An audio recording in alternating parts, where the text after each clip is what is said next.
কিছু মুসলমানরা মনে করছে শুধু তাসবিহ তাহলিল আর জিকির আজকার করার জন্য আমাদেরকে আল্লাহ তাআলা বানিয়েছেন, ঠিক নয় কি?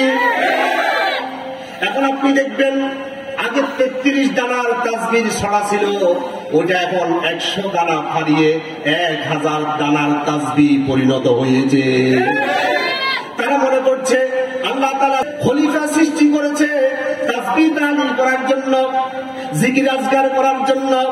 আল্লাহ বলছে না না, আমি খলিফা সৃষ্টি করেছি আমার জিকির আজকার করার জন্য নয়, আমি এই জমিনের মধ্যে আমার দ্বীন প্রতিষ্ঠা করার জন্য আমি আমার খলিফা বানিয়েছি।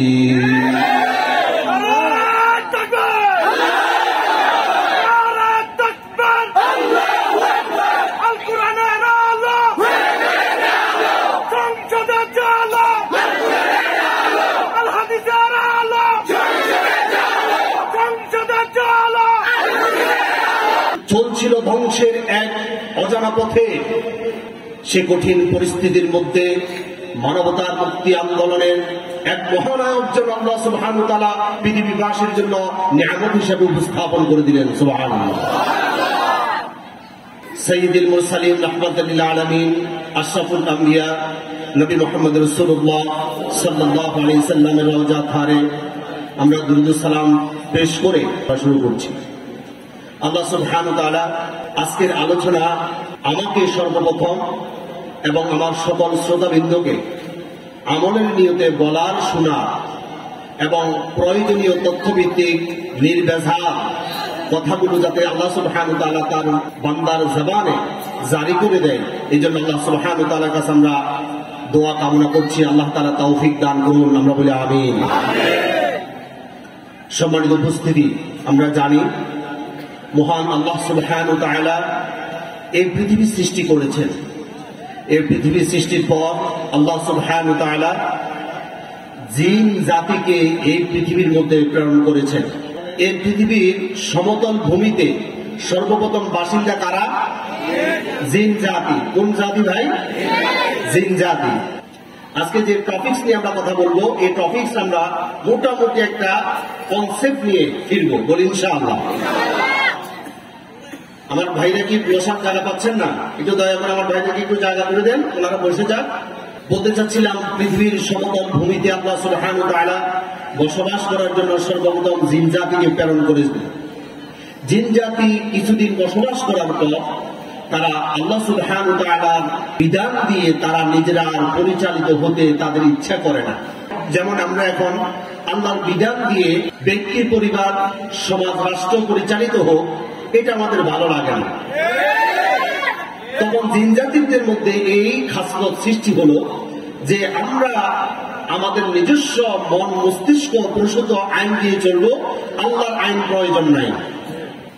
আল্লাহ সুবহানাহু ওয়া তাআলা জিন জাতিকে আল্লাহর ইবাদতের জন্য, আল্লাহর হুকুম আহকাম মেনে চলার জন্য অর্ডার করলেন।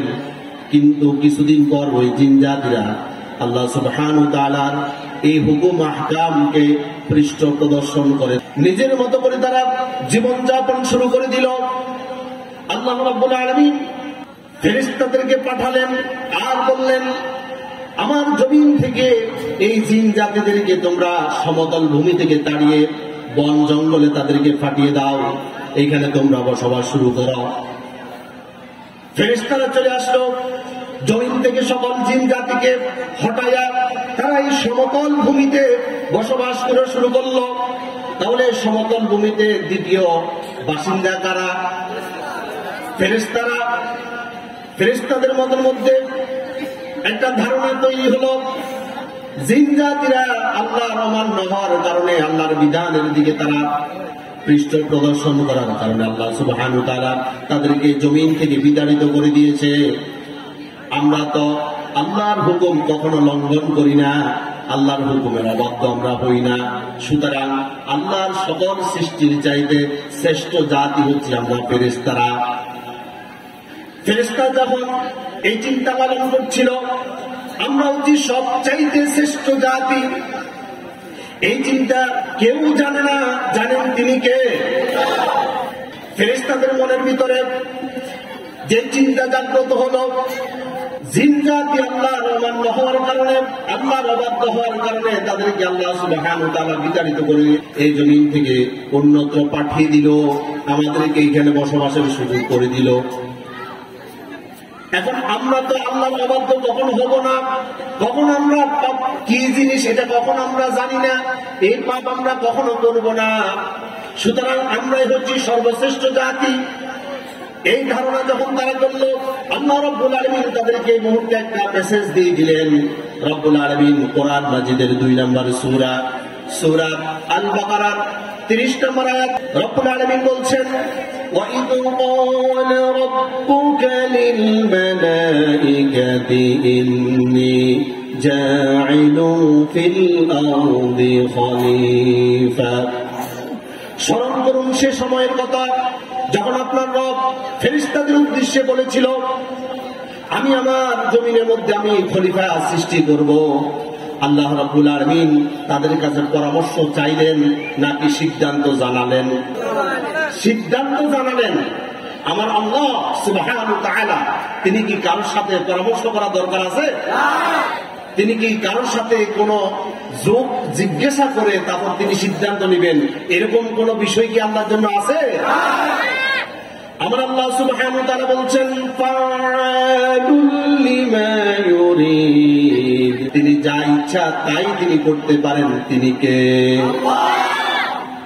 আল্লাহ সুবহানাহু ওয়া তাআলা ফেরেশতাদেরকে বলল, আমি জমিনের মধ্যে আমার খলিফা সৃষ্টি করতে চাই। যখন আল্লাহ তাআলা এই মেসেজটা দিল, ফেরেশতাদের বুঝার বাকি ছিল না, আল্লাহর খলিফারাই তো সৃষ্টির সর্বশ্রেষ্ঠ মর্যাদার অধিকারী হবে। আচ্ছা, চেয়ারম্যান সাহেব একজন পিএস আর প্রধানমন্ত্রীর পিএস বেশ কম আছে না? এখন আল্লাহর প্রতিনিধি, আল্লাহর খলিফা, তার মানে কি তার পাওয়ার তো আল্লাহর পরে হবে, ঠিক না? ফেরেশতারা এতদিন পর্যন্ত চিন্তা করছিল জিন জাতি অপরাধ করার কারণে তাদেরকে আল্লাহ সুবহানাহু ওয়া তাআলা এখান থেকে হটিয়ে দিল, কিন্তু আমরা তো কখনো অপরাধ করব না, সুতরাং আমরাই সর্বশ্রেষ্ঠ জাতি। এখন আল্লাহ তাআলা মেসেজ দিচ্ছে, না, আমি এমন এক জাতি জমিনের মধ্যে সৃষ্টি করব, তাদের পদবি হচ্ছে খলিফা, তারা আমার প্রতিনিধি। ফেরেশতারা স্বপ্রণোদিত হয়ে তারা বলল, قالوا أتجعل فيها من يفسد فيها ويسفك الدماء।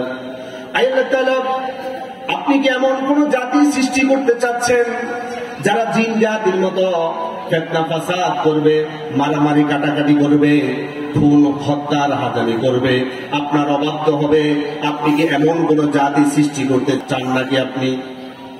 তারা বলল, ওয়ানাহনু নুসাব্বিহু বিহামদিকা ওয়া নুকদ্দিসু লাক, আমরা তো আপনার প্রশংসা করার জন্য, আপনার তাসবিহ পাঠ করার জন্য আমরা যথেষ্ট, আপনার কি দরকার আরেকটা জাতি সৃষ্টি করা? ফেরেশতারা মনে করলো আল্লাহ যে খলিফা সৃষ্টি করতে চায়, এই খলিফা সৃষ্টির উদ্দেশ্য হচ্ছে সুবহানাল্লাহ সুবহানাল্লাহ জিকির করা। ফেরেশতারা মনে করেছে জিকির আজকার করার জন্য আল্লাহ তাআলা খলিফা সৃষ্টি করতে চায়। আজকেও আমাদের দেশে কিছু মুসলমানরা মনে করছে শুধু তাসবিহ তাহলিল আর জিকির আজকার করার জন্য আমাদেরকে আল্লাহ তাআলা বানিয়েছেন, ঠিক নয় কি?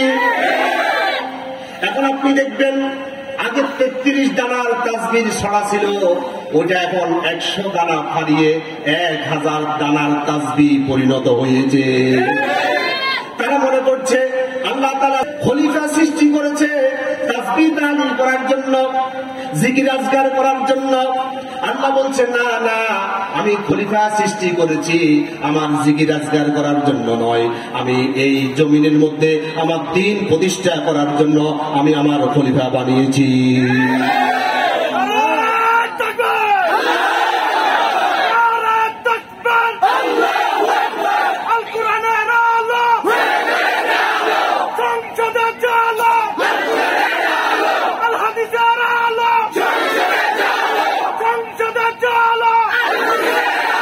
আমার প্রিয় ভাইরা, আল্লাহ সুবহানাহু ওয়া তাআলা ফেরেশতাদেরকে লক্ষ্য করে বলল, ক্বালা ইন্নী আ'লামু মা লা তা'লামুন, আমি আমার খলিফা কেন সৃষ্টি করি তোমরা জানো না, এটা জানি কে?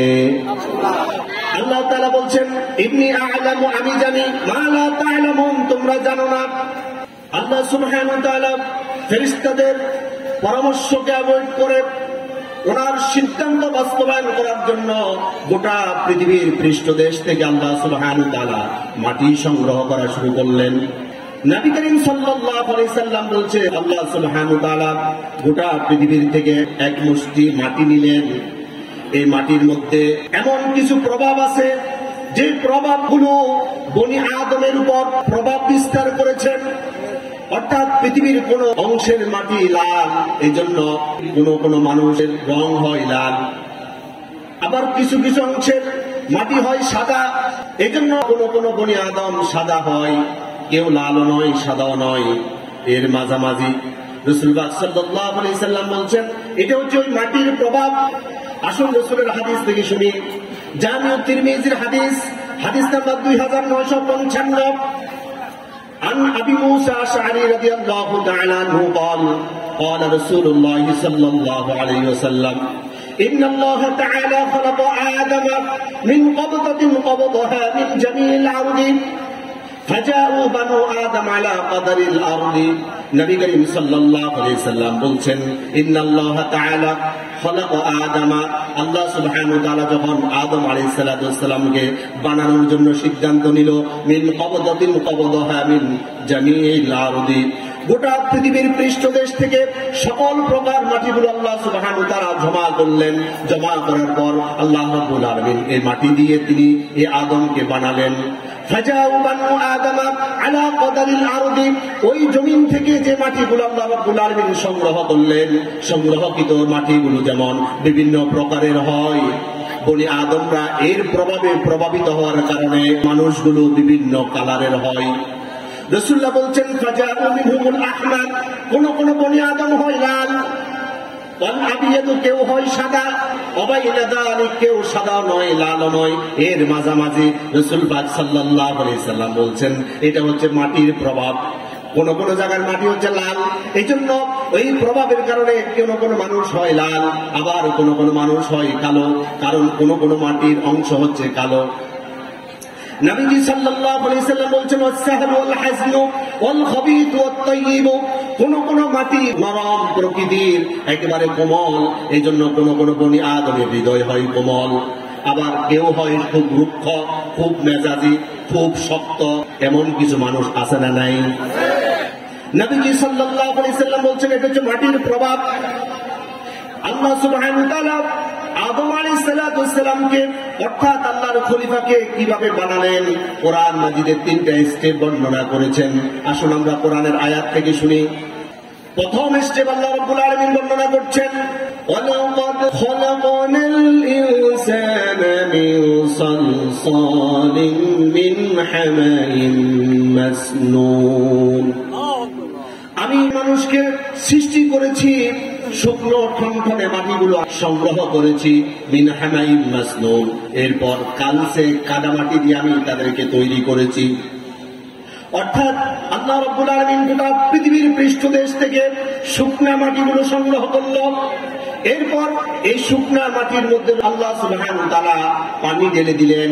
পানি যখন ঢেলে দিল এই মাটিগুলো কাদা মাটি হয়ে গেল। এই জন্য আল্লাহ তাআলা বলছেন মিন হামাইন মাসনুন, কালসে কাদা মাটি দিয়ে আমি মানুষ সৃষ্টি করেছি। আল্লাহ সুবহানাহু ওয়া তাআলা এরপর দ্বিতীয় স্টেপ বর্ণনা করছেন। 37 নম্বর সূরা সাফফাতের 11 নম্বর আয়াতে আল্লাহ রাব্বুল আলামিন বলছেন ইন্না খালাকনাহুম মিন তিনিল লাযিব, আমি মানুষকে সৃষ্টি করেছি এঁটেল মাটি দিয়ে। অর্থাৎ আল্লাহ সুবহানাহু ওয়া তাআলা যে মাটির মধ্যে পানি মিক্স করেছিল, ওই পানিগুলো যখন আস্তে আস্তে শুকাতে শুরু করলো, মাটিগুলো আটালো হয়ে গেল, এঁটেল মাটি হয়ে গেল। ওই এঁটেল মাটি দিয়ে আল্লাহ রাব্বুল আলামিন হযরত আদম আলাইহিস সালাতু ওয়াস সালামের দেহকে সুন্দরভাবে সাজালো, তিনি বানালো, বানায়া জমিনের মধ্যে তিনি শোয়াই রাখলো। এরপর 3 নম্বর স্টেপ আল্লাহ সুবহানাহু ওয়া তাআলা বর্ণনা করছেন। 55 নম্বর সূরা রহমানের 14 নম্বর আয়াতে আল্লাহ তাআলা বলছেন খালাকাল ইনসানা মিন সালসালিন কাল ফাখর। বলেন সুবহানাল্লাহ। আমি মানুষ সৃষ্টি করেছি শুকনো ঠনঠনে মাটি দিয়ে। অর্থাৎ আল্লাহ রাব্বুল আলামিন যে এঁটেল মাটি দিয়ে হযরত আদম আলাইহিস সালামের দেহকে বানালেন, বানায়া আল্লাহ সুবহানাহু ওয়া তাআলা এই স্ট্রাকচারটা জমিনের মধ্যে শোয়াই রাখলেন। এরপর রৌদ্রের আলো এখানে পড়লো, বাতাসের আর্দ্রতা এখানে লাগলো, আস্তে আস্তে শুকাতে শুরু করলো। মাটিগুলো যখন শুকায় একেবারে ঠনঠনে শক্ত মাটি হয়ে গেল, আল্লাহ সুবহানাহু ওয়া তাআলা বলছেন, আমি এই শক্ত মাটি দিয়ে আমি আদমকে বানিয়েছি। সুবহানাল্লাহ। এখন আল্লাহ রাব্বুল আলামিন হযরত আদম আলাইহিস সালামের স্ট্রাকচারটা কতটুকু করেছিল? নবীজি সাল্লাল্লাহু আলাইহি সাল্লাম বলছেন 120 হাত লম্বা। সুবহানাল্লাহ বলেন।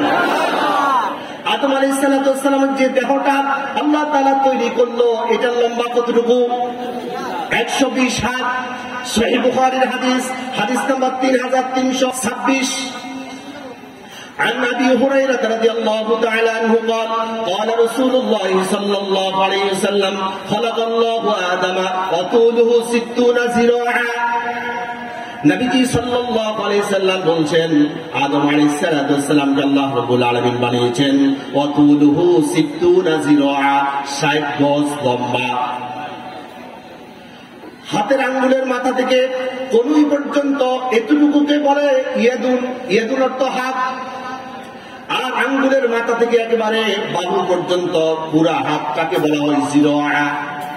রাসূল পাক সাল্লাল্লাহু আলাইহি সাল্লাম ইয়াদুন বলে নাই, রাসূলুল্লাহ যিরাআ বলেছেন। অর্থাৎ 60 যিরাআ, হাতের আঙ্গুলের মাথা থেকে বাহু পর্যন্ত যতটুকু, এরকম 60 হাত লম্বা। অর্থাৎ 2 হাতে 1 গজ, তাহলে 60 গজে কয় হাত? 120 হাত লম্বা, বিশাল হাইকেল। আল্লাহ সুবহানাহু ওয়া তাআলা সিদ্ধান্ত নিল, এবার আমি আমার খলিফা এই দেহের ভিতরে আমি রূহ ফুঁকে দিব। রূহ ফুঁকে দেওয়ার আগে আল্লাহ রাব্বুল আলামিন সকল ফেরেশতাদেরকে ডাকলো, ও আমার ফেরেশতারা, তোমরা না বলেছিলে খলিফা বানানোর দরকার নাই, তোমরাই আমার তাসবিহ তাহলিলের জন্য যথেষ্ট।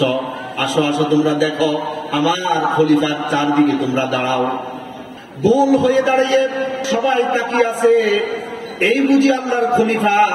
এরা তো কিছুদিন পর জমিনের মধ্যে কি মারামারি করবে, কাটাকাটি করবে। এবার বলুন তো দেখি, খলিফার ব্যাপারে ফেরেশতাদের নেগেটিভ ধারণা নাকি পজিটিভ ধারণা? এবার আল্লাহ সুবহানাহু ওয়া তাআলা 15 নম্বর সূরা সূরা আল হিজরের 29 নম্বর আয়াতে বলছেন, فَإِذَا سَوَّيْتُهُ وَنَفَخْتُ فِيهِ مِنْ رُوحِي فَقَعُوا لَهُ سَاجِدِينَ। فَإِذَا سَوَّيْتُ وَنَفَخْتُ فِيهِ مِنْ رُوحِ, আমি আদম আলাইহিস সালামকে পরিপূর্ণ করার জন্য রূহ ফুঁকে দিব। এখন আল্লাহ রাব্বুল আলামিন সকল ফেরেশতাদেরকে ডাকে, ভুল করে দাঁড় করিয়ে এবার আদম আলাইহিস সালামের মাটির দেহের ভিতরে আল্লাহ সুবহানাহু ওয়া তাআলা রূহটা ফুঁকে দিল। রূহ ফুঁকে দেওয়ার সাথে সাথে 1 সেকেন্ডের ভিতরে মাটির দেহের আদম আলাইহিস সালাম রক্তে মাংসের একজন মানুষ হয়ে সোজা দাঁড়িয়ে গেল।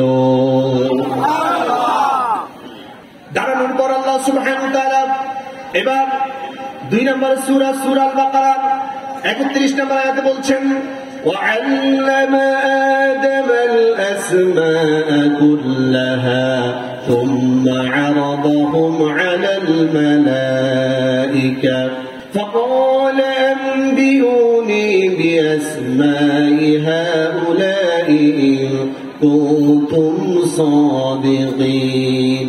وعلم آدم الأسماء, ইসিম অর্থ নাম, ইসিমের বহু বচন আসমা। وعلم آدم الأسماء كلها, ফেরেশতাদের সামনে পিছনে ডানে এবং বামে উপরে এবং নিচে যত মাখলুক আছে সকল মাখলুকের নামগুলো শিখিয়ে দিলেন হযরত আদম আলাইহিস সালামকে। আদম আলাইহিস সালামকে 1 সেকেন্ডের ভিতরে আল্লাহ সুবহানাহু ওয়া তাআলা পৃথিবীর কোটি কোটি মাখলুকের নাম শিখাইয়া থুম্মা আরাদাহুম আলাল মালাইকা, শিখালেন আদমকে। এবার মালায়েকাদেরকে ফেরেশতাদেরকে বলল, ফাকালা আম্বিউনি বিআসমাই হাউলাই ইন কুনতুম সাদিকিন, তোমরা দেখে মাখলুকগুলোর নাম বলো। আদম দাঁড়িয়ে আছে, এই পায়ের নিচে যে জিনিসটা আছে এটার নাম কি? ফেরেশতা বলেন জানি না। এটার নাম কি? জানি না। ওইটার নাম কি? জানি না। এইভাবে যত প্রশ্ন করে আল্লাহ তাআলা, ফেরেশতারা বলে ক্বালু সুবহানাকা লা ইলমা লানা ইল্লা মা আল্লামতানা, আপনি তো পুত পবিত্র মহান সত্তা, আপনি যা আমাদেরকে জানান নাই তা আমরা জানি না। ফেরেশতারা যখন সিলিন্ডার করলো, এবার আল্লাহ সুবহানাহু ওয়া তাআলা আদমকে ডাক দিল, ক্বালা ইয়া আদামু আনবিহুম বিআসমাইহিম, ও আমার আদম, এরা তো কেউ পারতেছে না এই নামগুলা, দেখি তুমি পারো কিনা, তুমি বলো তো দেখি। হযরত আদম আলাইহিস সালাম বলা শুরু করলো, এটার নাম হরন, এটার নাম ক্যামেরা, এটার নাম সামিয়ানা, এটার নাম বাস, এটার নাম হ্যান্ডেল। এইভাবে প্রত্যেকটা মাখলুকের নাম বলতে বলতে এবং কি প্রত্যেকটা ফেরেশতাদের নাম পর্যন্ত বলা শুরু করে দিয়েছে। হযরত আদম আলাইহিস সালাম বলা শুরু করলো, তোমার নাম জিবরাইল, তোমার নাম মিকাইল, তোমার নাম আজরাইল, তোমার নাম ইসরাফিল। এইভাবে বলতে বলতে প্রত্যেকের নাম বলে দিল। সকল ফেরেশতাদের মাথা অবনত হওয়া শুরু করলো।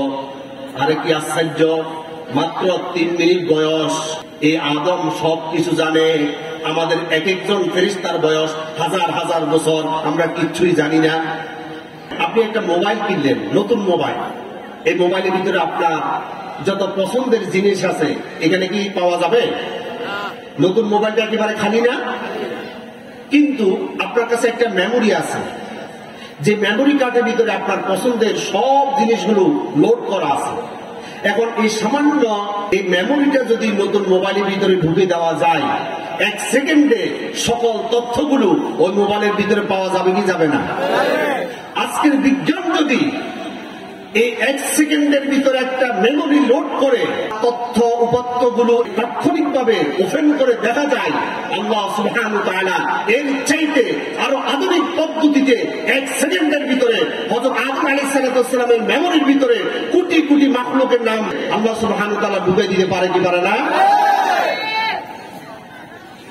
আদম আলাইহিস সালামের প্রতি সকল ফেরেশতাদের একটা শ্রদ্ধাবোধ জাগ্রত হলো। আমরা তো এতদিন পর্যন্ত মনে করতাম এ আদম শুধু মারামারি কাটাকাটি করবে, এখন তো দেখতেছি আমাদের চাইতে তার মর্যাদা বেশি, আমাদের চেয়ে সে বেশি জানে। স্বাভাবিক নিয়ম, যে বেশি জানে তার প্রতি মানুষের শ্রদ্ধা বেশি জাগে, ঠিক কিনা? কি যখন ফেরেশতাদের মনের ভিতরে আদম আলাইহিস সালামের ব্যাপারে একটা শ্রদ্ধাবোধ তৈরি হলো, আল্লাহ রাব্বুল আলামিন এবার বলল, ফাকাউ লাহু সাজিদিন, তোমরা সবাই আমার আদমকে সিজদা দাও। আল্লাহ সুবহানাহু ওয়া তাআলা বলছেন, ফাসাজাদাল মালাইকাতু কুল্লুহুম আজমাউন, একজন ফেরেশতা বাকি ছিল না, সবাই আদমকে সিজদা দিয়ে এই কথা প্রমাণিত করলো যে আমরা নিষ্পাপ ফেরেশতাদের চাইতে আল্লাহর খলিফা আদম আলাইহিস সালামের মর্যাদা অনেক গুণ বেশি। আচ্ছা, নিষ্পাপ ফেরেশতারা এদের মর্যাদা বেশি না খলিফার মর্যাদা বেশি? খলিফারা গুনাহ করে কিন্তু ফেরেশতারা গুনাহ করে না। এবার একটু ভালো করে খেয়াল করুন, আল্লাহ সুবহানাহু ওয়া তাআলা খলিফা সৃষ্টি করলেন, মানুষ সৃষ্টি করলেন, ওই মানুষের মনের ভিতরে গুনাহের একটা আকর্ষণ দিয়েছেন কি দেন নাই? আবার এই পৃথিবীটা কেমন ভাবে সাজিয়েছেন, এই পৃথিবীর মধ্যে গুনাহের পরিবেশ আছে না নাই? একদিকে গুনাহের পরিবেশ আছে, আরেকদিকে মনের ভিতরে গুনাহ করার মতো আকর্ষণ আছে। কিন্তু ফেরেশতাদের মনের মধ্যে গুনাহ করার কোনো আকর্ষণ নাই। ফেরেশতারা যে পরিবেশে থাকে ওই পরিবেশের মধ্যে কোনো গুনাহ করার কোনো পরিবেশ নাই। কোন আল্লাহর বান্দা এই আকর্ষণ এবং পরিবেশের ভিতরে থেকেও একমাত্র আল্লাহকে ভয় করে যদি গুনাহমুক্ত জীবন গঠন করতে পারে, নিষ্পাপ ফেরেশতাদের চাইতে আল্লাহর কাছে ওই বান্দার মর্যাদা বেশি। ফেরেশতারা গুনার আকর্ষণ নাই, এজন্য গুনাহ করে না। আরেকজন আল্লাহর বান্দা আকর্ষণ আছে কিন্তু আল্লাহর ভয়ে গুনাহ করে না, তাহলে কোনটার দাম বেশি? আল্লাহর বান্দার দাম বেশি নয়? ধরেন আমি একজন ইমাম সাহেব, আমি যদি বলি আমি কোনো ঘুষ টুস খাই না ভাই, আচ্ছা আমাকে ঘুষ দিবে কে খাওয়ার জন্য? কিন্তু একটা পুলিশ অফিসার যদি বলে আমি ঘুষ খাই না, তাহলে এটা একটা দাম আছে।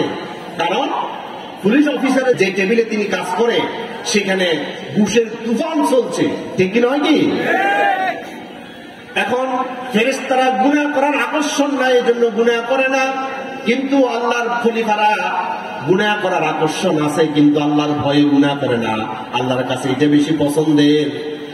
বান্দা সব কিছু আছে, গুনাহ করতে পারে, কিন্তু আমার অদৃশ্য ভয়ে সেই গুনাহ করে না। এই জন্য আল্লাহর কাছে শ্রেষ্ঠত্ব বেশি। সুবহানাল্লাহ। এবার আসুন, আল্লাহ সুবহানাহু ওয়া তাআলা হযরত আদম আলাইহিস সালামকে সৃষ্টি করল। সৃষ্টি করার পর ফেরেশতাদের মাধ্যমে তিনি সিজদা করায়া বুঝাইয়া দিল যে তোমাদের চাইতে শ্রেষ্ঠ হচ্ছে আমার এই খলিফারা। খলিফারা কেমন শ্রেষ্ঠ? আপনি যদি আল্লাহর দ্বীন শিখার জন্য, কোরআন শিখার জন্য যদি আপনি ঘর থেকে বের হন, ইলম অর্জন করার জন্য আপনি যখন ঘর থেকে বের হবেন, আপনার পায়ের নিচে ওই ফেরেশতারা নূরের ফাঁকা বিছাইয়া নিরাপদ চলার ব্যবস্থা করে দেয়। সুবহানাল্লাহ। সুনান ইবনে মাজার হাদিস নাম্বার 223, عن أبي الدرداء رضي الله تعالى عنه قال قال رسول الله صلى الله عليه وسلم من سلك طريقا يلتمس فيه علما سهل الله له طريقا إلى الجنة وإن الملائكة لتضع أجنحتها رضا لطالب العلم। আল্লাহ রাসূল সাল্লাল্লাহু আলাইহি ওয়াসাল্লাম বলেন, যারা ইলম অর্জন করার জন্য, আল্লাহর দ্বীন শিখার জন্য, দ্বীন মানার জন্য, কোরআন শিখার জন্য, কোরআন মানার জন্য ঘর থেকে বের হয়, আল্লাহ সুবহানাহু ওয়া তাআলা তার জন্য জান্নাত সহজ করে দেয় এবং তার পথ চলার জন্য ওয়াইনাল মালাইকাতা লাতাদাউ আজনিহাতাহা রিদাল লিতালিবিল ইলম, ওই তালিবে ইলমের পায়ের নিচে ফেরেশতারা পাখা বিছায়া দেয়। সুবহানাল্লাহ। এই হাদিস দ্বারা প্রমাণ হয় নিষ্পাপ ফেরেশতাদের চাইতে আল্লাহর খলিফার মর্যাদা বেশি, ঠিক নয় কি? শুধু তাই নয়, ফেরেশতারা প্রত্যেকটা মানুষের জন্য সেবা দিয়ে যাচ্ছেন। আল্লাহ সুবহানাহু ওয়া তাআলা বলছেন, তানাজ্জালুল মালাইকাতু ওয়ার রূহু ফিহা বিইذনি রাব্বিহিম মিন কুল্লি আমরিন সালাম হিয়া হাত্তা মাতলাইল ফজর।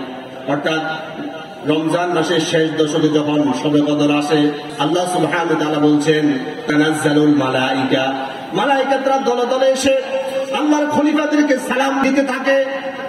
শুধু সেদিন দেয় নয়, আল্লাহ সুবহানাহু ওয়া তাআলা বলছেন কোন মুমিনের জান কবজ করার জন্য যখন ফেরেশতারা আসবে, মালাকুল মাউত আসার সাথে সাথে সর্বপ্রথম সালাম দিতে হবে।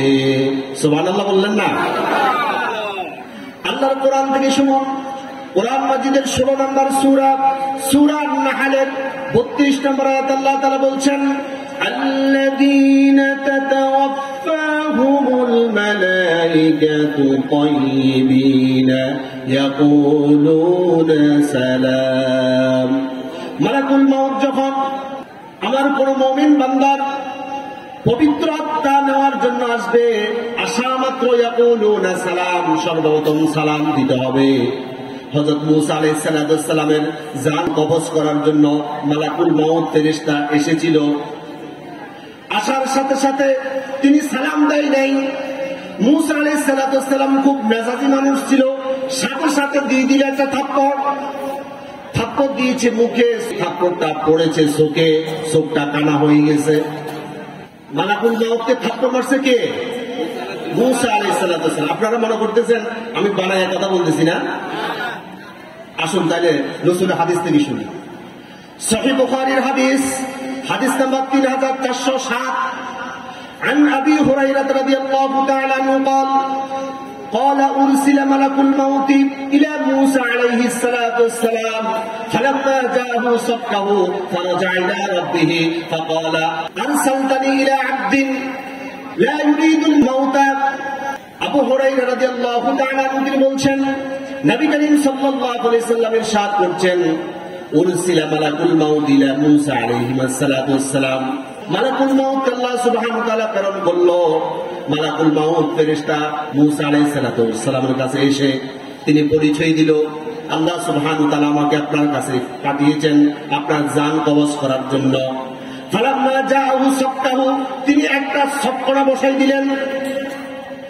ফারাজা ইলা রাব্বিহি, মালাকুল মাউত থাপ্পড় খায়া আল্লাহর কাছে দিল দৌড়, আল্লাহর দিকে দৌড় দিল।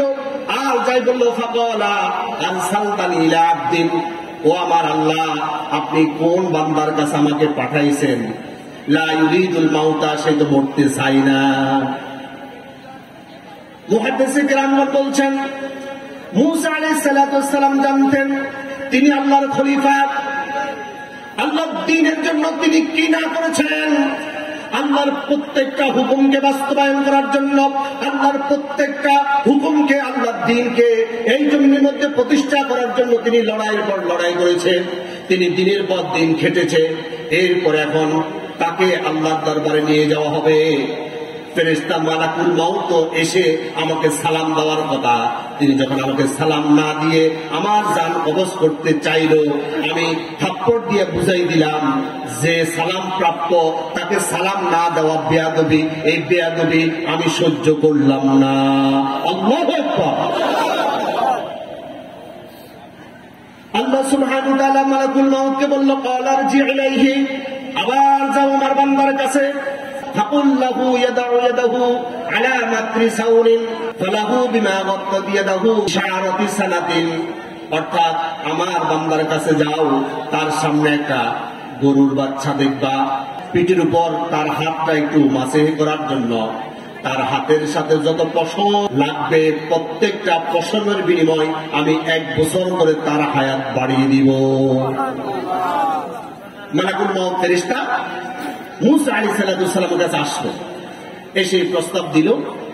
মূসা আলাইহিস সালাম আল্লাহর কাছে জানতে চাইল, আই ইয়া রাব্বি থুম্মা মাযা, আমি এই সকল হায়াতগুলো পাইলাম, এরপর কি হবে? আল্লাহ তাআলা বলছেন, ক্বালা থুম্মাল মাউত, এরপর আবার মৃত্যু আসবে তোমার জন্য।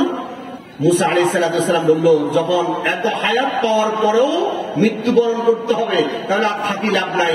ফালআনা, এবার তাহলে আমি এখনই রেডি, আমি এখন মৃত্যুর জন্য প্রস্তুত আছি। সুবহানাল্লাহ। এই হাদিস দ্বারা বোঝা যাচ্ছে নিষ্পাপ ফেরেশতাদের চাইতে আল্লাহর খলিফারা শ্রেষ্ঠ আল্লাহর কাছে। এখন ফেরেশতারা মনে করেছিল আমরা তো তাসবিহ তাহলিল করি, আমরা সবচাইতে শ্রেষ্ঠত্বের অধিকারী, আমরাই আল্লাহর খলিফা হওয়ার যোগ্য। না বন্ধু না, আপনি যদি মনে করেন শুধু জিকির আজকার করলেন খলিফার দায়িত্ব শেষ, তাহলে আপনি শুনুন ফেরেশতারা আল্লাহর জিকির কেমন করে। 39 নম্বর সূরা জুমারের 75 নম্বর আয়াত আল্লাহ তাআলা বলছেন, وَتَرَى الْمَلَائِكَةَ حَافِّينَ مِنْ حَوْلِ الْعَرْشِ يُسَبِّحُونَ بِحَمْدِ رَبِّهِمْ।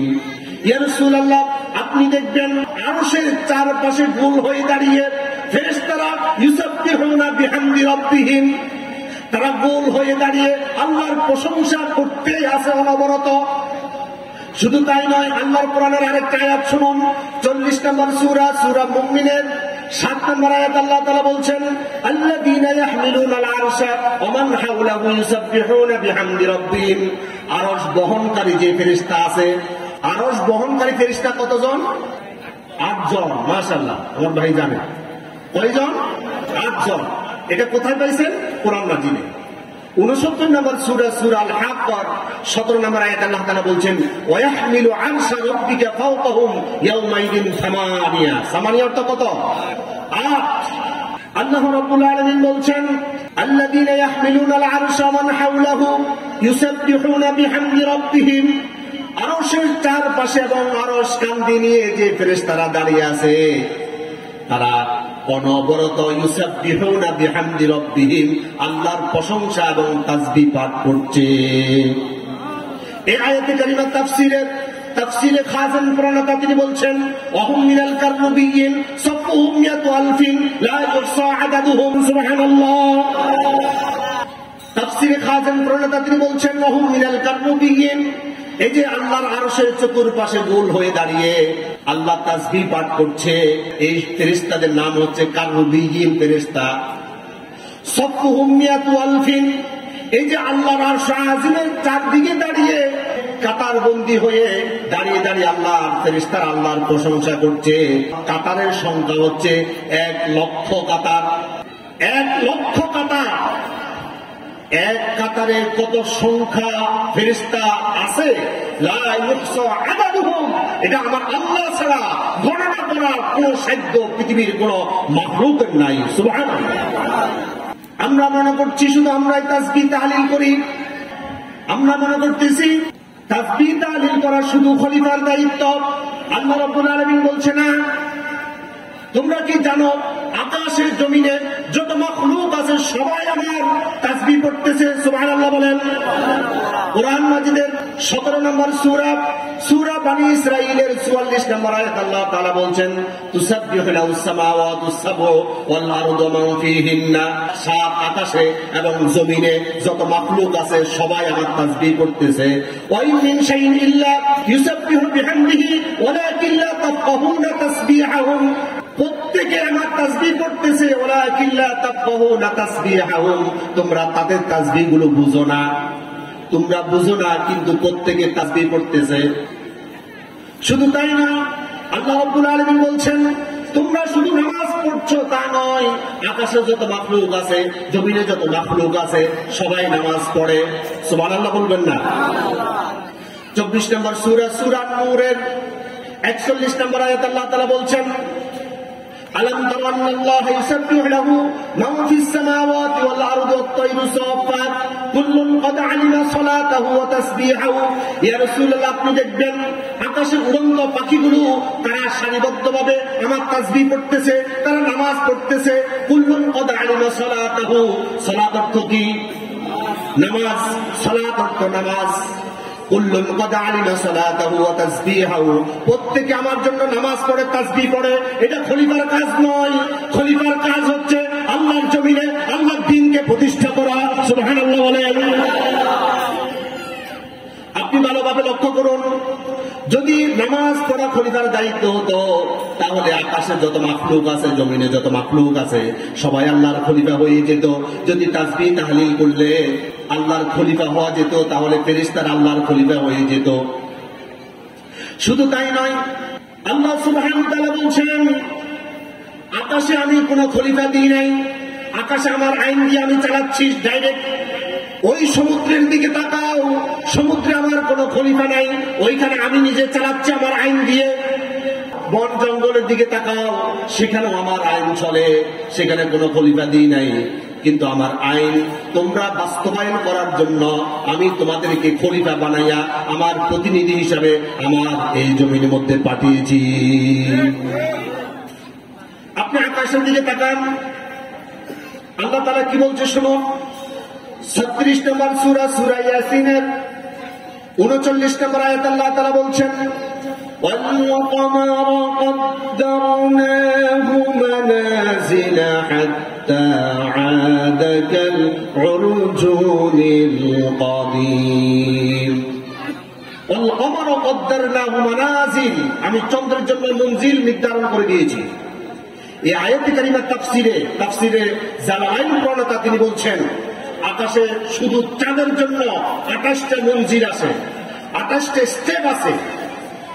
আপনি দেখবেন চাঁদ যেদিন উদয় হয় খুব চিকন হয়ে পশ্চিম দিগন্তে উদয় হয়, প্রথম দিগন্তে প্রথম মঞ্জিলে। আল্লাহ তাআলা বলছেন আল কমার কদ্দারনাহু মানাজিল, আমি চন্দ্রের জন্য মঞ্জিল নির্ধারণ করে দিয়েছি। প্রথম দিন প্রথম মঞ্জিলে, 2 নম্বর দিন 2 নম্বর মঞ্জিলে, 3 নম্বর দিন 3 নম্বর মঞ্জিলে, আরেকটু মোটা হয়ে 3 নম্বরের পরে আরেকটু মোটা হয়ে, এরপর আরেকটু মোটা হয়ে, এইভাবে 14 দিন পর পূর্ণিমার চাঁদ পূর্ণ আকৃতি নিয়ে এরপর সে উদয় হয়। আবার যখন 15তম দিনে চলে যায় পূর্ব দিগন্তে, সে ট্রান্সফার হয়ে যায়, সেখানে গিয়ে একটুখানি ক্ষয় হয়ে পরের মঞ্জিলে উদয় হয়। এর পরের দিন পরের মঞ্জিলে আরেকটু ক্ষয় হয়ে, এইভাবে করতে করতে 28 দিন পর একেবারে ডুবে যায়। 29 দিনের যদি চন্দ্রমাস হয় তাহলে একদিন অমাবস্যা হয়, আর যদি 30 মাস হয় 2 দিন অমাবস্যা হয়। তাহলে আপনি দেখুন আকাশে এই চাঁদ কার আইন মানে? আল্লাহর নামটা সবাই নিলেন না। আকাশে কার আইন চলে? আল্লাহ তাআলা বলছেন অকুল্লুম ফি ফালাকিন ইয়াসবাহুন, শুধু চাঁদ নয়, প্রত্যেকটা গ্রহ নক্ষত্র, প্রত্যেকটা তারকাপুঞ্জ, প্রত্যেকের জন্য আমি মঞ্জিল নির্ধারণ করে দিয়েছি। প্রত্যেকটার আপন গতিতে আপন কক্ষপথে চলছে। এখানে আমার কোনো খলিফা নাই, আমার কোনো প্রতিনিধি নাই, আমি এটা ডাইরেক্ট চালাচ্ছি। যেখানে আল্লাহর প্রতিনিধি আছে সেখানে আল্লাহ ডাইরেক্ট আইন প্রয়োগ করে না, আইন কার্যকর করে না। আকাশে কোনো খলিফা নাই, কোনো প্রতিনিধি নাই। আকাশে কার হুকুম চলছে? আসতে নয়, চিৎকার দিয়ে বলুন আকাশে কার আইন চলে? এবার সমুদ্রের দিকে তাকান। আল্লাহ তাআলা 55 নম্বর সূরা আর রহমানের 19 এবং 20 নম্বর আয়াতে বলছেন মারাজাল বাহরাইনি ইয়ালতাকিয়ান বাইনাহুমা বারযাখুন লা ইয়াবগিয়ান। আল্লাহ তাআলা বলছেন সমুদ্রের মাঝখানে সব লোনা পানি, মাঝখানে আমি মিষ্টি পানি তৈরি করে দিলাম। মিষ্টি পানিকে আমি অর্ডার করে দিলাম, তুমি নোনা পানির ভিতরে ঢুকতে পারবে না। নোনা পানিকে বলে দিলাম তুমি মিষ্টি পানির ভিতরে ঢুকতে পারবে না। মারাজাল বাহরাইনি ইয়ালতাকিয়ান বাইনাহুমা বারযাখুন লা ইয়াবগিয়ান, একটা বারযাখ, একটা অন্তরায় আল্লাহ তাআলা সৃষ্টি করে দিয়েছেন। সকল মুফাসসিরে কেরামগণ একমত, ওই অন্তরায় হচ্ছে আল্লাহর হুকুম। কার হুকুম? আল্লাহর হুকুম দিয়ে সমুদ্র চলছে, আল্লাহর হুকুম দিয়ে আকাশ চলছে। ওইখানে আল্লাহর প্রতিনিধি নাই, আল্লাহর খলিফা নাই, কিন্তু জমিনের মধ্যে আল্লাহ তাআলা খলিফা পাঠিয়েছেন। এখানে সুর ধরা খেলে হাত কাটবে, আল্লাহ ফেরেশতা দিয়ে হাত কাটবে না। এখানে খলিফারা আল্লাহর কোরআনের আইন দিয়ে হাত কেটে আল্লাহর আইন প্রতিষ্ঠা করবে। আল্লাহ খলিফা পাঠিয়েছেন আল্লাহর দ্বীনকে আল্লাহর এই জমিনের মধ্যে বাস্তবায়ন করার জন্য। সুবহানাল্লাহ সুবহানাল্লাহ, জিকির করার জন্য নয়, নামাজ তেলাওয়াতের জন্য নয়। অবশ্যই সেগুলো লাগবে, সেগুলা আমরা অবশ্যই করব, সেগুলো আমরা ছোট করে দেখছি না। ওই নামাজ যেমন আল্লাহ ফরজ করে দিয়েছে, আল্লাহর দ্বীন আল্লাহর জমিনের মধ্যে প্রতিষ্ঠা করা আল্লাহ নিজে ফরজ করে দিয়েছেন। আল্লাহ রাসূল সাল্লাল্লাহু আলাইহি সাল্লাম যেই যুগে পৃথিবীতে এসেছে, পৃথিবীর সকল কবি, সাহিত্যিক, সাংবাদিক, লেখক, ঐতিহাসিক, কলামিস্ট, সকল শিক্ষিত অশিক্ষিত সকল শ্রেণী পেশার মানুষগুলো একত্রিত হয়ে ওই রসুলের যুগকে বলেছে আইয়ামে জাহিলিয়া। কি বলেছিল ভাই? আইয়ামে জাহিলিয়া অর্থ কি? অন্ধকার যুগ, বর্বরতার যুগ। অন্ধকার যুগ কেন বললো? তখন কি সূর্য আলো দিত না? চাঁদ কি আলো দিত না? তাহলে অন্ধকার যুগ কেন বললো? ওই মানুষগুলো সুরতে মানুষ ছিল, সিরতে আদর্শের দিক থেকে মানুষগুলো একেবারে দিনহারা, পথহারা। তারা মা আর সন্তান একসাথে মদ পান করত। তারা খুন খারাপের জন্য গর্ববোধ করত। যে যত বেশি খুন করতে পারত সে তত বেশি বাহাদুর ছিল। গেলনে তারা মদ পান করত, নারীবাজি করত, গুম খুন, হত্যা, রাহাজানি, সকল পাপ। এমন একটা পাপও ছিল না ওই তৎকালীন মানুষগুলো করত না। এই জন্য সকল মানুষগুলো একত্রিত হয়ে রাসূলের জমানাকে বলা হলো আইয়ামে জাহিলিয়া। ওই জাহিলি যুগের মধ্যে আল্লাহর হাবিব সাল্লাল্লাহু আলাইহি সাল্লাম জন্মগ্রহণ করলো। রাসূল পাক সাল্লাল্লাহু আলাইহি সাল্লাম আস্তে আস্তে বড় হতে লাগলো। রাসূলের বয়স হয়ে গেল 17 বছর।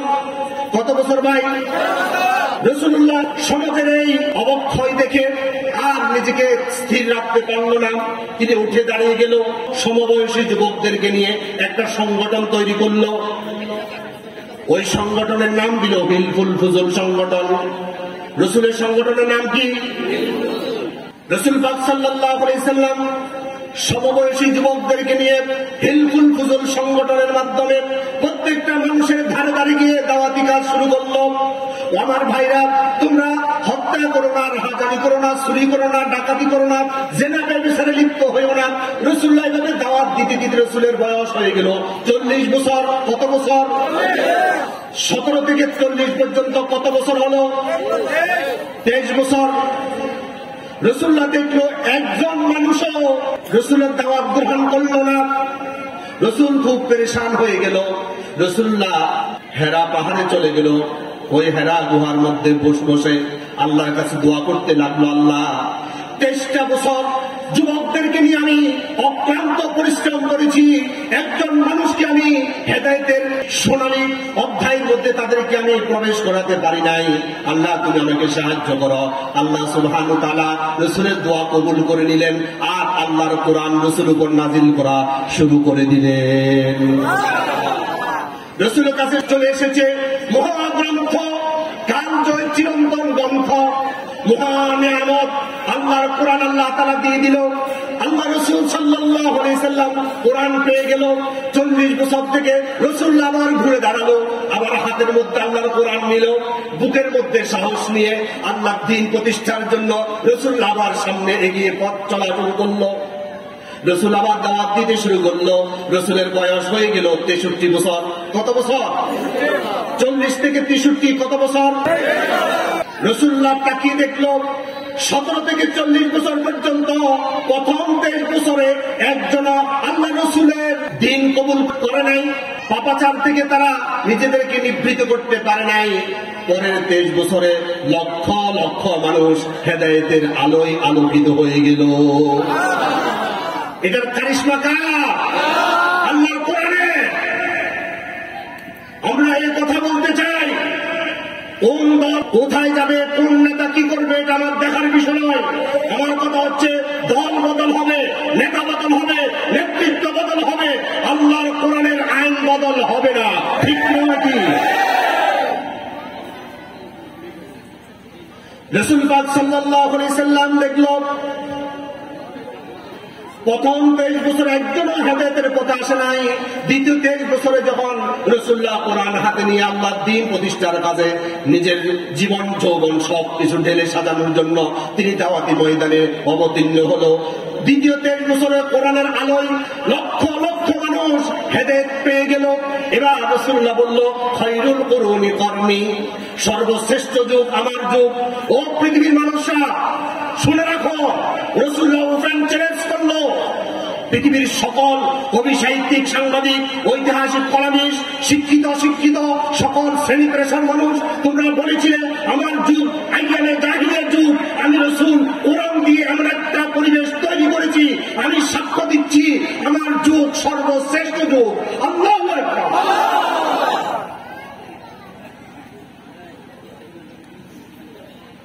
এবার দেখুন কোরআন যে রাত্রে নাজিল হলো, এই রাত্রের নাম কি? লাইলাতুল কদর। এই লাইলাতুল কদর 1000 মাসের চাইতে শ্রেষ্ঠ হয়ে গেল। কারণ কি? কোরআনের স্পর্শ লাগার কারণে। যেই রমজান মাস কোরআন পেয়েছে সকল মাসের সর্দার হয়ে গিয়েছে। কোরআন লাগার কারণে মাস শ্রেষ্ঠ, দিন শ্রেষ্ঠ।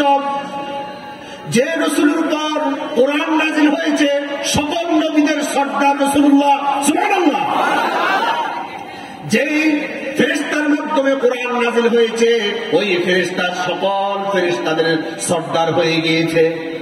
কোরআন যেখানে লাগে ওই জিরুকে হিরু বানিয়ে দেয়, সুবহানাল্লাহ। কোরআন যে উম্মতকে দেওয়া হয়েছে ওই উম্মত সর্বশ্রেষ্ঠ উম্মত হয়ে গিয়েছে। আজকেও যদি আমরা সোনালী সমাজ বিনির্মাণ করতে পারি, আমাদের সমাজটাও এমন হয়ে যাবে, চুরি থাকবে না, ডাকাতি থাকবে না, হত্যা দর্শন রাহাজানি কিছুই থাকবে না, যদি কোরআন দিয়ে সমাজ এবং রাষ্ট্র আমরা চালাতে পারি। ঠিক কিনা? রাসূল পাক সাল্লাল্লাহু আলাইহি সাল্লাম কোরআন দিয়ে শাসন ব্যবস্থা শুরু করলো। রাসূলুল্লাহ সাল্লাল্লাহু আলাইহি সাল্লাম পৃথিবী থেকে বিদায় নিয়ে চলে গেলেন। রাসূলুল্লাহর পর আবু বকর সিদ্দিক রাদিয়াল্লাহু তাআলা আনহু তিনি খেলাফতের দায়িত্ব অধিষ্ঠিত হলো। রাসূল পাক সাল্লাল্লাহু আলাইহি সাল্লাম ওই কোরআনের আদলে যেভাবে তিনি সমাজ বিনির্মাণ করেছিল, কোরআনের আইন দিয়ে তিনি সমাজ পরিচালনা শুরু করলো। আমিরুল মুমিনিন হযরত আবু বকর সিদ্দিক রাদিয়াল্লাহু তাআলা আনহু মদিনার বিচারক হিসেবে হযরত ওমরকে দায়িত্ব দিলেন। দায়িত্ব পাওয়ার পর হযরত ওমর রাদিয়াল্লাহু তাআলা আনহু 1 বছর দায়িত্ব পালন করার পর হযরত আবু বকর সিদ্দিক রাদিয়াল্লাহু তাআলা আনহুর কাছে আসলো আর বলল, ও আমিরুল মুমিনিন, আমি দায়িত্ব আপনার কাছে হস্তান্তর করতে এসেছি, আমার দায়িত্বের কোনো প্রয়োজন নেই। আবু বকর সিদ্দিক রাদিয়াল্লাহু তাআলা আনহু তিনি বলল, কেন ওমর, কি হলো? হযরত ওমর রাদিয়াল্লাহু তাআলা আনহু তিনি বলছেন, 1 বছর আমি বিচারপতি ছিলাম, একটা নালিশ, একটা বিচার, একটা মামলা আমার আদালতে 1 বছরের ভিতরে একজন আমার কাছে আসে নাই। সুবহানাল্লাহ বলেন। হযরত আবু বকর সিদ্দিক রাদিয়াল্লাহু তাআলা আনহু 2 চোখের পানি ছেড়ে দিল। কি বলো তুমি?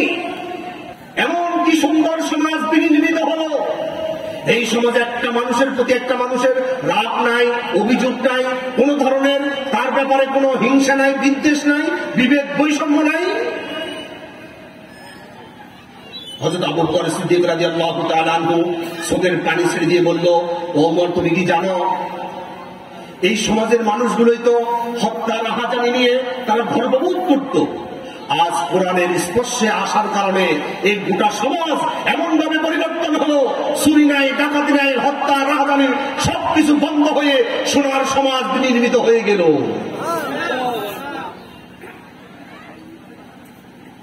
হযরত আবু বকর বলল, তোমার কাছে বিচার দিবে কে? বিচার দেওয়ার মানুষ এটা নাই। একে অপরের জন্য বাই বাই হয়ে গেল তারা। একজন মানুষ যখন অসুস্থ হয়, ওই মানুষটাকে দেখার জন্য সবাই মিলে ফল ফ্রুট নিয়ে, কেউ ডাক্তার নিয়ে, কেউ কবিরাজ নিয়ে, কেউ ওষুধপত্র নিয়ে ওই প্রতিবেশীকে দেখতে যায়। এই পরিবেশ পরিস্থিতি দেখে যে অসুস্থ মানুষ সে এমনি সুস্থ হয়ে যায়। কেউ যদি বিপদে পড়ে কোনো সাহায্য চাই, তার প্রয়োজন 5,000 টাকা, মানুষ এমন ভাবে সাহায্য করে তার হয়ে যায় 50,000 টাকা। তার ঘরে সালের টিন লাগবে, এই কথা যখন তার প্রতিবেশী জানলো, প্রতিবেশীরা এমন ভাবে তাকে সাহায্য করলো, টিনের বদলে তার ঘর বিল্ডিং হয়ে যায়। সুবহানাল্লাহ বলেন। এমন যদি সমাজ কায়েম হয়ে যায়, তাহলে কে তোমার কাছে বিচার দিবে?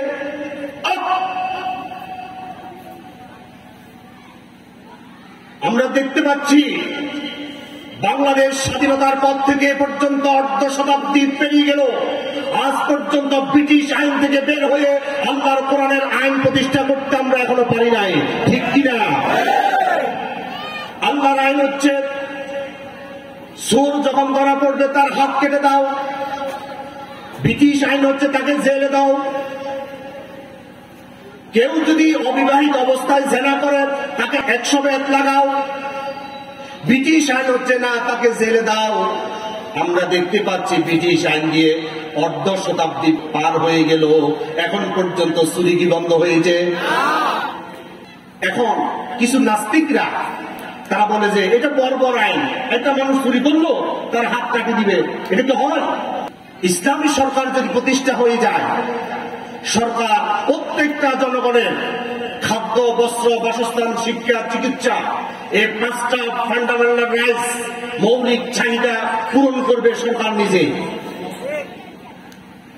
শুধু তাই নয়, একটা চোর ধরা পড়লো, তাকে জিজ্ঞাসাবাদ করা হবে, তুমি কেন চুরি করলে? সে যদি বলে আমার ক্ষুধার যন্ত্রণা আমি চুরি করেছি, আমার বেকারত্বের কারণে আমি চুরি করেছি, সরকার আগে তার বেকারত্ব দূর করবে, তার খাওয়ার অভাব পূর্ণ করবে।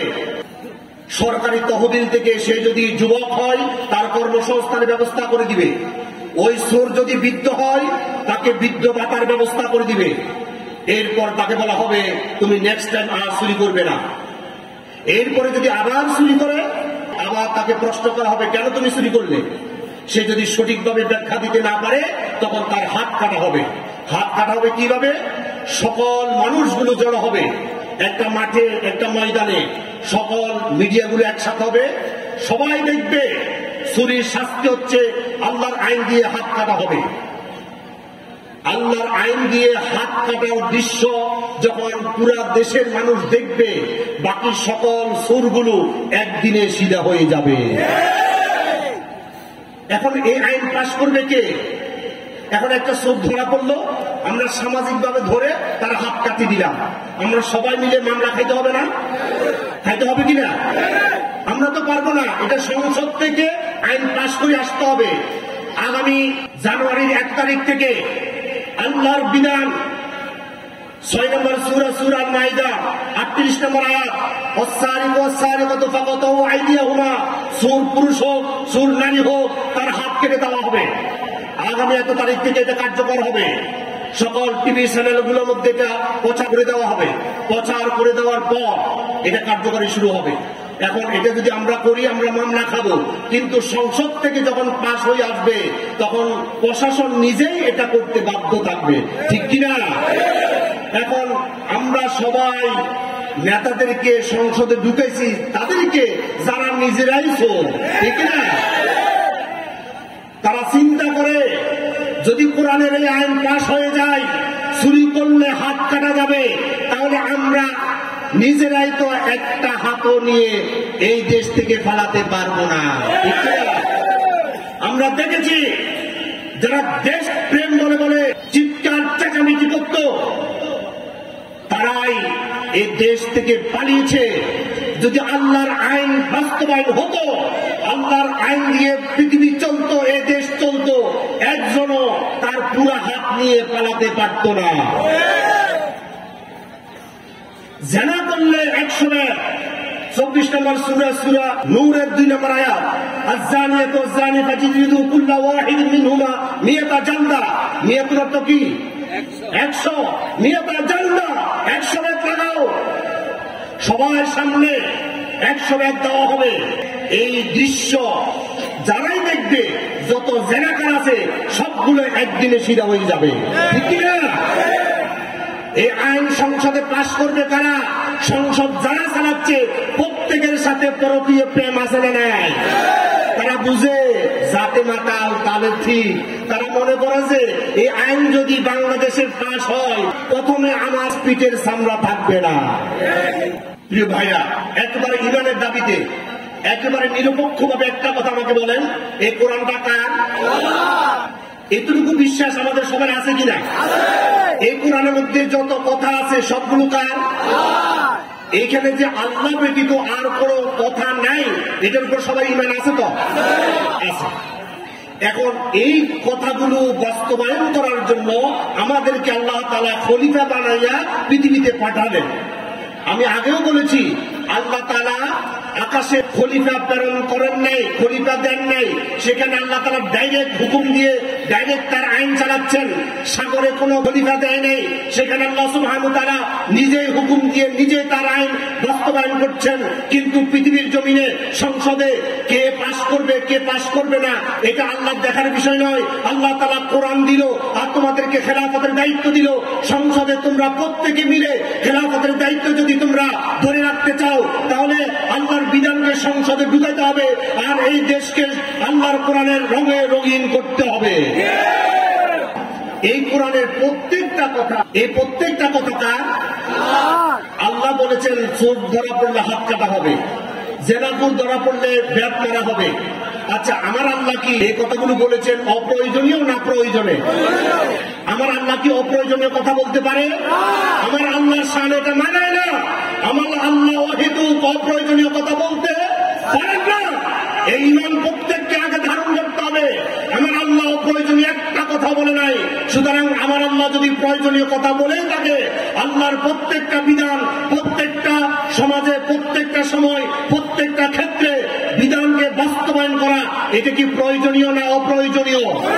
আমরা খেলাফতের দায়িত্ব যদি আমরা টিকে রাখতে হয়, ধরে রাখতে হয়, একজন খলিফা পীর থেকে খেলাফত পাওয়ার পর খলিফা এমন ভাবে চলে, পিসাব যেভাবে টুপি দেয় তিনিও সেইভাবে টুপি দেয়, যেভাবে তিনি জামা পরিধান করে ওই খলিফার খেলাফত টিকে রাখার জন্য তিনি সেইভাবে অনুসরণ করে, হুবহু অনুসরণ করে পিসাবের খেলাফত যেভাবে মুরিদ টিকে রাখে।